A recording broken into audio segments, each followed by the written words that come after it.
अभिलाषा Hindi academy की प्रस्तुति आप देख रहे हैं। एलटी ग्रेड के प्रैक्टिस सेट। आज हम चौथी प्रैक्टिस सेट का अंतिम भाग लगाएंगे।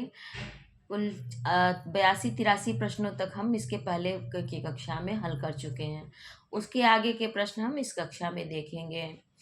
और विद्यार्थियों, ये नवरात्रि का लास्ट समय चल रहा है, अष्टमी नवमी आ गई है, तो व्यस्तताएं थोड़ी बढ़ गई हैं, इसलिए हो सकता है क्लासेस थोड़ा रुक रुक के मिले इधर 2-3 दिन। नहीं तो वैसे मैं कोशिश ज़रूर करूँगी कि पर डे एक क्लास ज़रूर डाल सकूँ। तो चलिए बिना देर किए आज की कक्षा को प्रारंभ करते हैं। आज की कक्षा का पहला प्रश्न होगा 84वां प्रश्न। इसमें पहला प्रश्न, निम्नलिखित में शुद्ध वर्तनी वाला शब्द है। ए का उच्छृंखल, उच्छृंखल या उच्छृंखल। तो इसमें वर्तनी सही है, ऑप्शन डी में लिखिए उच्छृंखल, ये शब्द की वर्तनी सही है। धूसर किसका पर्याय है? अश्व का, मेघ का, गर्दभ का या अजा का? तो धूसर पर्याय है गर्दभ का अर्थात गधे का। अश्व का पर्यायवाची शब्द है घोटक, घोटक ही अश्व का पर्यायवाची शब्द है। निम्नलिखित आत्मकथाओं को उनके लेखकों के साथ सुमेलित कीजिए। देखिए, एक तरफ कथा आत्मकथाएं दी हैं, दूसरी तरफ उनके लेखक दिए हैं। तो पहली आत्मकथा है 10 द्वार से सोपान तक की, हरिवंश राय बच्चन की है। चौथा भाग है इसका, उनकी आत्मकथा का। मेरी आत्मकहानी, ये बाबू श्याम सुंदर दास की आत्मकथा है। अपनी कहानी ये वृंदावन लाल वर्मा का है। और मेरी जीवन यात्रा राहुल सांकृत्यायन की आत्मकथा है। जिसकी आशा न की गई हो उसे कहा जाएगा निराशा, अप्रत्याशित, उपेक्षा या असंभव। जिसकी आशा न की गई हो उसे अप्रत्याशित कहा जाएगा। हमारी यात्रा के यात्रा वृत्तकार हैं। हमारी यात्रा के यात्रा वृत्तकार हैं लोचन प्रसाद पांडे जी। प्रकाशन वर्ष के अनुसार प्रेमचंद की प्रकाशन वर्ष के अनुसार निम्नलिखित जीवनियों का अनुक्रम होगा। तो जो भी क्रम दिया हुआ है इसमें सबसे पहले आएगा प्रेमचंद घर में, इसका प्रकाशन वर्ष था 1944। उसके बाद है आवारा मसीहा, जिसका प्रकाशन वर्ष है 1974। उसके बाद वटवृक्ष की छाया में, इसका प्रकाशन हुआ था 2006 में। और अगला है व्योमकेश दरवेश, इसका प्रकाशन हुआ था 2011 में। तो ये क्रम सही होगा, ऑप्शन डी में दिया हुआ है। अपने मुंह मियाँ मिट्ठू बनना मुहावरा है। अपनी बातें छिपाना, अपनी निंदा स्वयं करना, अपनी प्रशंसा स्वयं करना या अपनी चर्चा करना। तो इसका उत्तर होगा अपनी प्रशंसा स्वयं करना। चंद्रिका पर्याय है चंद्रहास, रजत, कौमुदी या स्वर्ण किरण। तो चंद्रिका पर्याय है कौमुदी का। आर्द्र का विलोम होगा शुष्क, ऑप्शन बी में दिया हुआ है। महात्मा शब्द में कौन सा समास है? महान है जो आत्मा, अर्थात कर्मधारय समास है।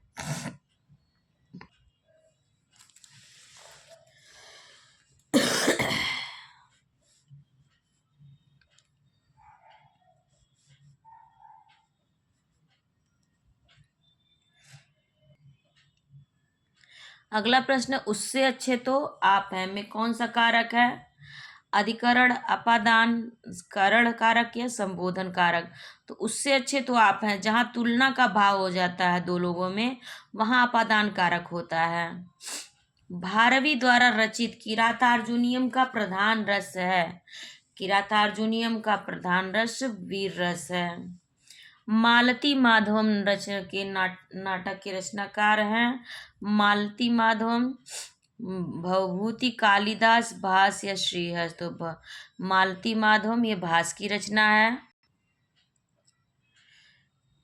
जी। मालती माधवम, क्षमा करिएगा, भास की नहीं भवभूति की रचना है। निम्नलिखित में से कौन सी रचना लघुत्रयी में नहीं आती? रघुवंशम, कुमार संभवम, मेघदूतम या ऋतु संहारम। तो इसमें से ऋतु संहारम लघुत्रयी में नहीं आती, जबकि रघुवंशम, मेघदूतम और कुमार संभवम ये सभी रचनाएं कालिदास की हैं और ये तीनों रचनाएं लघुत्रयी में आती हैं। रंगमंच पर पर्दे के पीछे का स्थान कहलाता है पृष्ठमंच दर्शक दीर्घा, नेपथ्य या कलाकार दीर्घा। तो रंगमंच पर पर्दे के पीछे का स्थान नेपथ्य कहलाता है। रघुवंशम के रचयिता हैं कालिदास जी हैं। प्रतिमा नाटकम के रचयिता हैं। प्रतिमा नाटकम शूद्रक, भास, कालिदास या विश्वनाथ। तो प्रतिमा नाटकम भास की रचना है। माघे संति त्रयो गुणा के अनुसार माघ कवि में समाविष्ट तीनों गुण क्रमशः किन किन कवियों के हैं। तो पूरा श्लोक इस प्रकार है। उपमा कालिदासस्य भारवेर्थ गौरवम और दंडिना पद लालित्य माघे संति त्रयो गुणा। तो कालिदास, भारवी और दंडी कवियों का ये 3 गुण हैं। भवभूति की रचना है। भवभूति की रचना उत्तर रामचरितम है। निम्नलिखित में से एक कृति भास रचित नहीं है। प्रतिमा नाटकम, स्वप्नवासो दत्तम, प्रतिज्ञा योगंधरायणम या महाभाष्य। तो भास द्वारा रचित नहीं है महाभाष्य, जबकि प्रतिमा नाटकम, स्वप्नवासो दत्तम और प्रतिज्ञा योगंधरायण ये भास की रचना है। गीत गोविंद के रचयिता हैं। गीत गोविंद जयदेव की रचना है। यदि ई उ और री के बाद कोई भिन्न स्वर आए तो इनका परिवर्तन क्रमशः य व र में हो जाता है। तो उसमें कौन सी संधि होगी। तो ये देखिए यड़ संधि का ये उदाहरण दिया गया, लक्षण दिया गया है। इसका सूत्र होगा इको यड़ची, अर्थात इक के स्थान पर यड़ आदेश होता है। तो इको यड़ची। व्यंजन संधि का उदाहरण नहीं है। उत्धनचारणम रामस्टिकते गंगा उदकम सतधनचित। तो इसमें गंगा धन उदकम गंगोदकम गुण संधि है, इस व्यंजन संधि का उदाहरण नहीं है। सूची 1 को सूची 2 से मिलान करना है। तो एक तरफ लकार बताए गए हैं और दूसरी तरफ उसके काल बताए गए हैं। इसमें लट लकार वर्तमान काल का है, लोट लकार आज्ञार्थक है और लंग लकार भूतकाल है, जबकि लिट लकार भविष्यत काल होता है। लट लकार वर्तमान काल, लोट लकार आज्ञार्थक, लंग लकार भूतकाल और लिट लकार भविष्यत काल। कठपुतली में समास है। संप्रदान, संबंध, अधिकरण या कर्म तत्पुरुष। तो काठ की बनी पुतली अर्थात संबंध तत्पुरुष है। लिखन बैठी जाकी सभी गही गही गर्भ गरूर, भय न केते जगत के चतुर चितेरे क्रूर। इस दोहे में सभी शब्द का अर्थ है चित्र, नायिका के समान, काल्पनिक चित्र, आदर्श चित्र या मनोनुकूल चित्र। इसका उत्तर होगा ए, चित्र, नायिका के समान चित्र। सभी अर्थात छवि अर्थात चित्र, नायिका के समान चित्र। रमा शब्द के रूप की सप्तमी विभक्ति के बहुवचन में होगा। देखिए सप्तमी विभक्ति के बहुवचन में हमेशा सु आएगा, तो रामासु कोई भी रूप होगा सु रहेगा जरूर। तो रमासु रूप होगा सप्तमी विभक्ति में रमा का। ऑप्शन ए में दिया हुआ है। पठ धातु के लंग लकार उत्तम पुरुष बहुवचन का रूप होगा। पठ धातु लंग लकार इसमें होगा अपठम, ऑप्शन सी में दिया हुआ है। नी धातु के पठ धातु के लंग लकार उत्तम पुरुष बहुवचन का रूप अपठाम होगा। नी धातु के लंग लकार मध्यम पुरुष एक वचन में रूप होगा।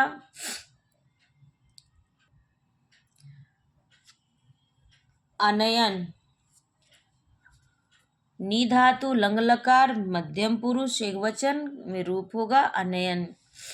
कर्ति कर्मणो कृति इत्यनेन सूत्रेण का विभक्तिर्विधीयते। कर्ति कर्मणो कृति में कौन सा सूत्र होगा। तो इसमें षष्ठी सूत्र होगा, षष्ठी विभक्ति होगी। सहयुक्ते प्रधाने सूत्रेणानुसार अप्रधाने विभक्ति विधीयते। सहयुक्ते अप्रधाने में अप्रधान विभक्ति होगी तृतीया विभक्ति।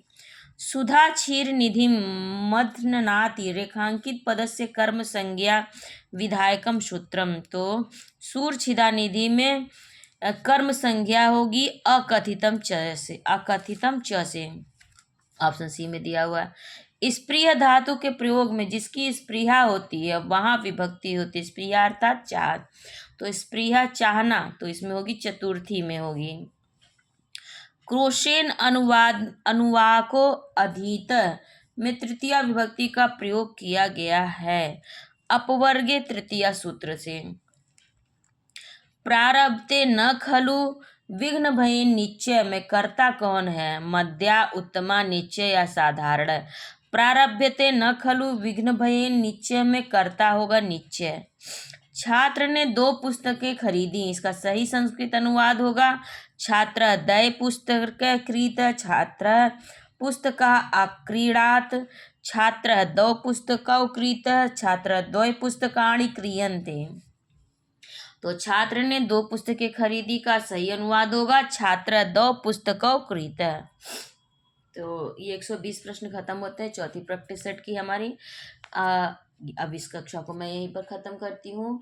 इसके बाद हम 5वीं प्रैक्टिस सेट देखेंगे जो इसकी अगली कक्षा में देखेंगे। तब तक आप सभी से रिक्वेस्ट है, पहली बार चैनल पर आए हैं, अभी तक चैनल को सब्सक्राइब नहीं किया तो ज़रूर से ज़रूर लाइक शेयर सब्सक्राइब और कमेंट करना ना भूलें। और विद्यार्थियों, आज मैं आपके सामान्य LT ग्रेड के सामान्य प्रश्नों की भी कक्षा लेकर आ रही हूँ। आप सभी का बहुत बहुत धन्यवाद।